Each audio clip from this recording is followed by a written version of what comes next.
Vayamos con los cambios fisiológicos en el embarazo, lo cual es muy preguntado en los exámenes.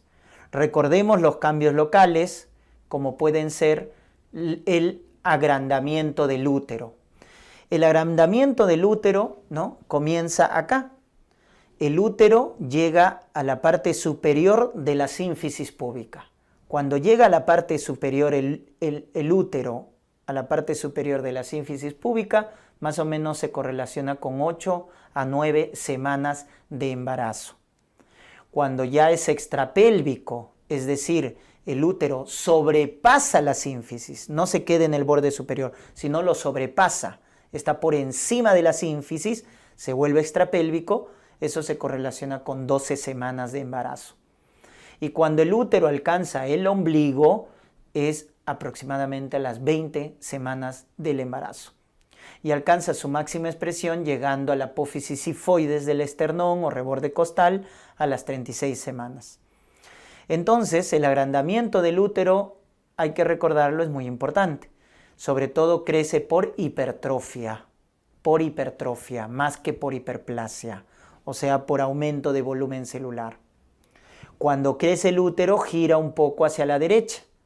Hay una dextrorrotación, gira a la derecha, ¿correcto? Y a partir de las 20 semanas, el útero, que ya ha alcanzado al ombligo, empieza a comprimir. ¿Qué cosa? La aorta y la vena cava inferior.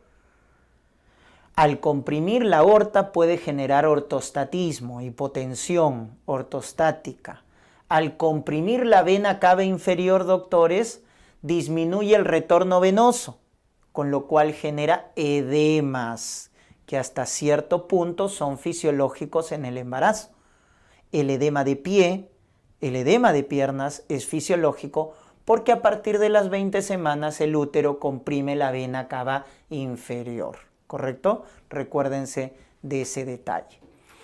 Y entre las 20 y 34 semanas, ojo que hay una correlación entre la altura uterina y la edad gestacional. Es decir, si la madre tiene 26 semanas, se correlaciona con 26 centímetros de altura uterina. Hay esa buena correlación. Recordemos los cambios genitales en el embarazo.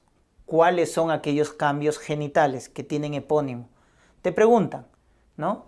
El signo de Chadwick, esa coloración violácea azulada en las paredes vaginales, se llama signo de Chadwick, coloración violácea, cianótica de las paredes vaginales. Es un signo precoz, ¿no?, del embarazo. El cuello se torna blando, el cuello uterino, cervix, se torna blando. Eso se llama signo de Godel, cuello blando. El útero también se torna blando.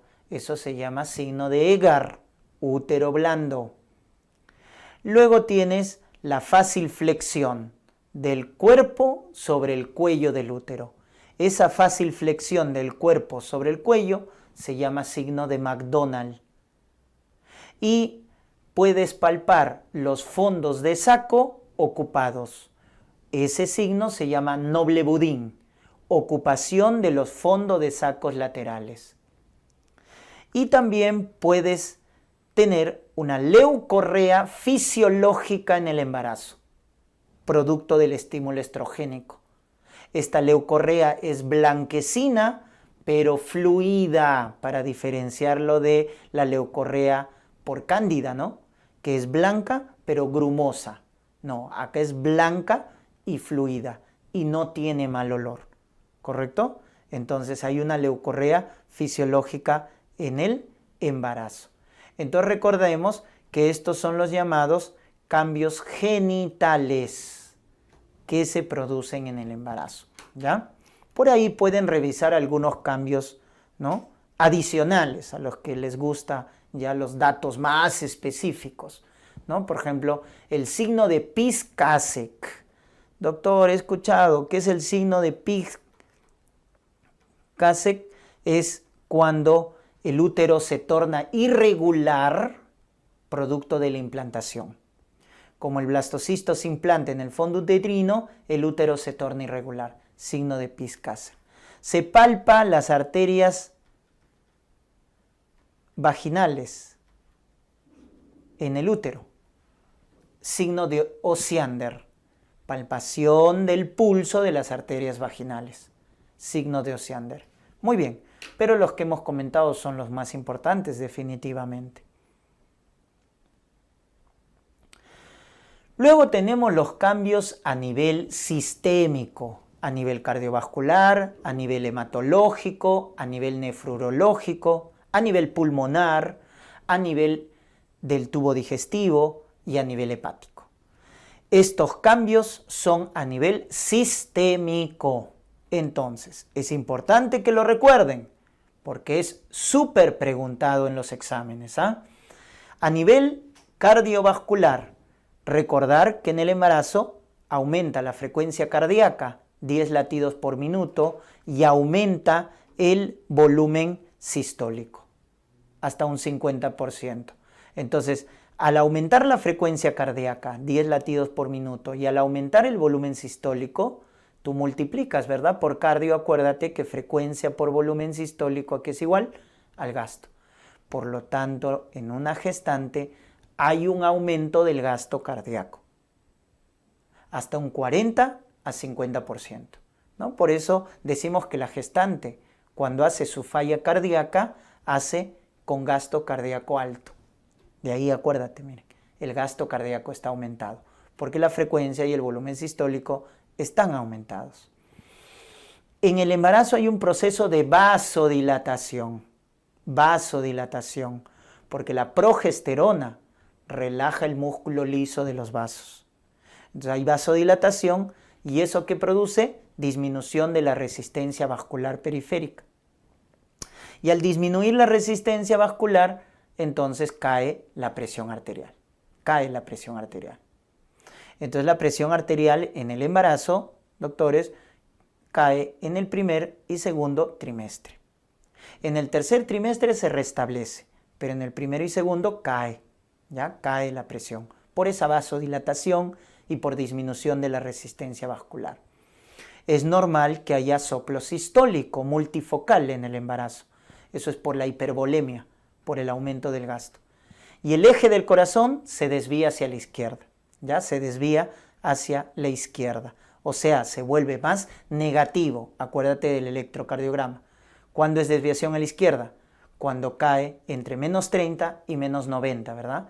Entre menos 30 y menos 90 grados en el eje cardíaco se dice desviación hacia la izquierda.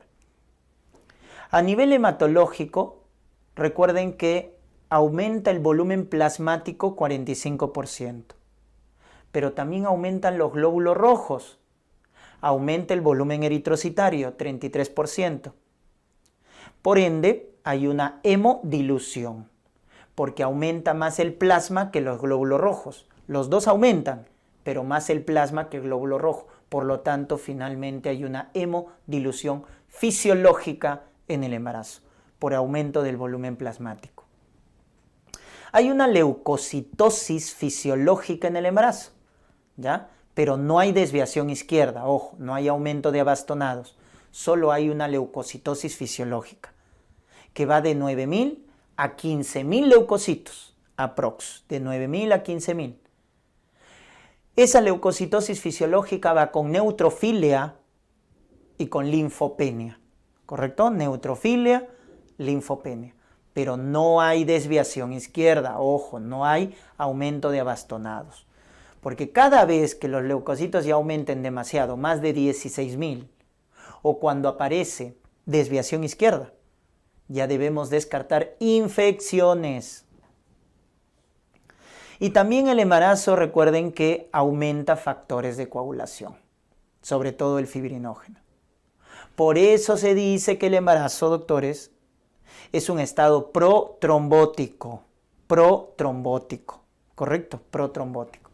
Hay aumento del riesgo de trombosis venosa profunda y de tromboembolismo pulmonar.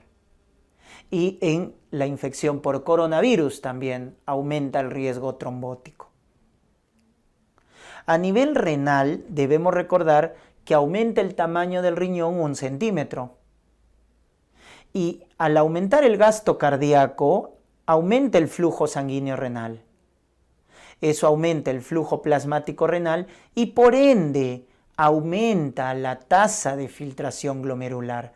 Si al riñón le llega más sangre, el riñón empieza a depurar más rápido la sangre. Entonces, a limpiar. Entonces, el riñón en una gestante es como la del diabético, ¿no? En su nefropatía incipiente. Hay una hiperfiltración glomerular. Y producto de ello, como el riñón de la gestante está limpiando más la sangre materna, a nivel sérico cae la creatinina, la urea y el ácido úrico. Los productos nitrogenados se eliminan más de la sangre. Por lo tanto, a nivel sérico, acuérdate, la creatinina, la urea, el ácido úrico, a nivel sérico, es decir, a nivel de la sangre materna, disminuyen por la hiperfiltración. Otro detalle importante es que en la gestante hay dilatación del uréter y de la pelvis, ¿correcto? Del uréter y de la pelvis, porque la progesterona relaja el músculo liso de estas estructuras viscerales. Y eso genera éstasis urinaria. Asociado al reflujo vesicureteral, recuerden que en la gestante hay más riesgo de infección urinaria. Ojo, no aumenta la prevalencia, sino que hay más riesgo, por estos cambios fisiológicos, hay más riesgo de infección urinaria. A nivel de los pulmones, recuerden que la gestante tiene una hiperventilación, porque la progesterona estimula al bulbo raquídeo y el bulbo raquídeo empieza a hiperventilar o manda la acción, ¿no?, para que los pulmones generen hiperventilación. Esa hiperventilación hace caer al CO2 y como es inversamente proporcional, aumenta el pH.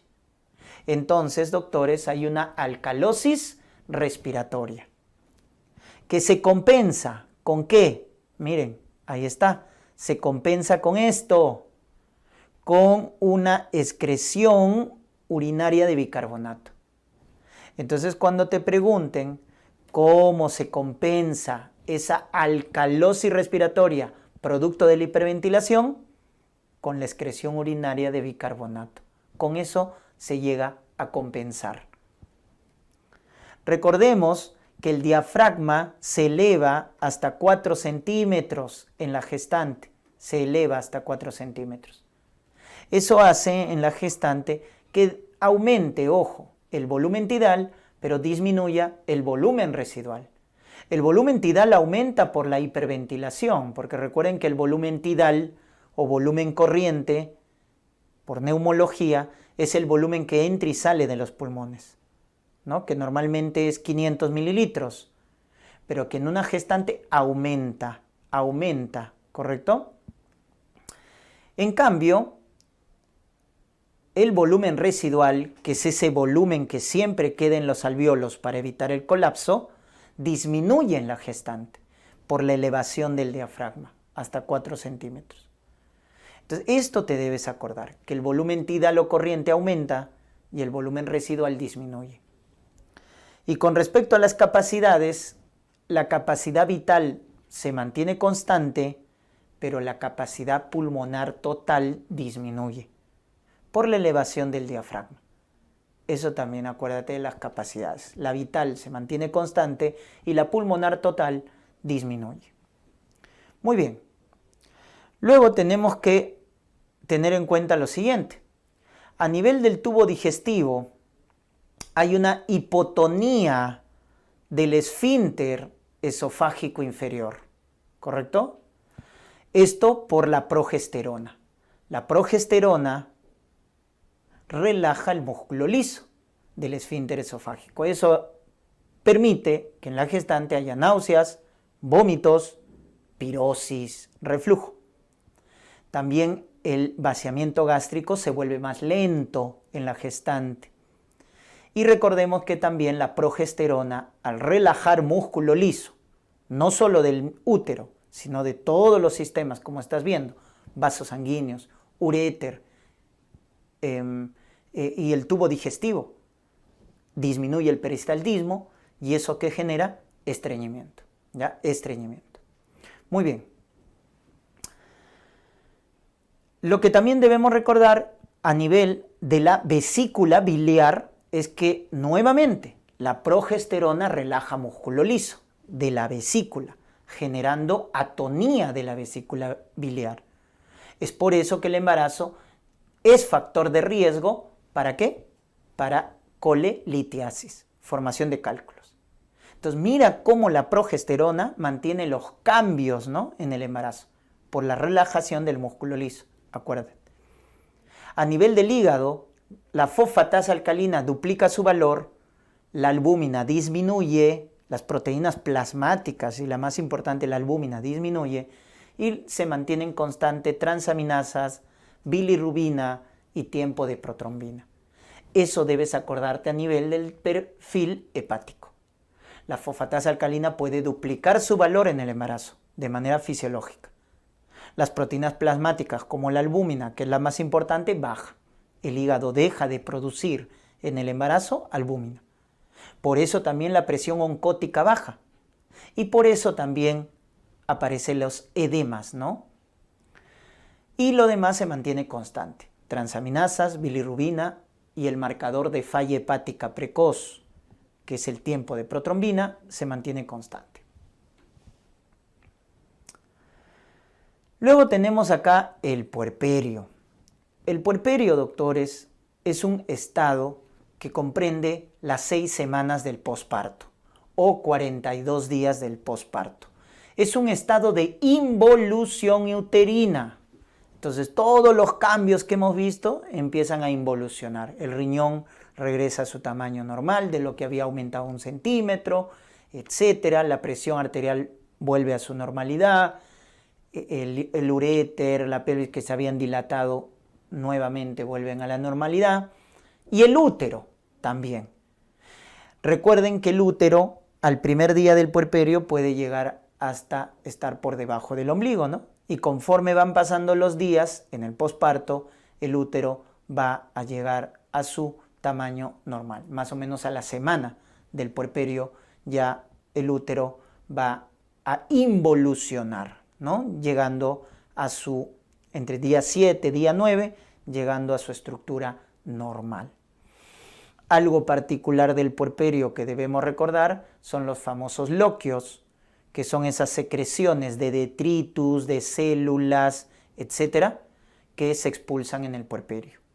En los primeros 3 días se llaman los loquios rojos o rubros, hasta las 2 semanas, serosos o serosanguinolentos, y ya entre las 2 y 6 semanas adquieren un color blanquecino, que se les llama alba, ¿correcto? Entonces esa es la secuencia de los loquios en el puerperio.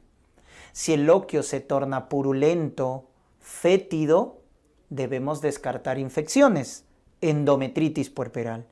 Si los loquios rojos son muy persistentes, estamos frente a una hemorragia posparto, que cuando es tardío deberíamos descartar retención de restos placentarios, ¿no? Porque las 2 complicaciones más importantes del puerperio es la hemorragia posparto y la infección, que en este caso la más frecuente en el puerperio, la endometritis.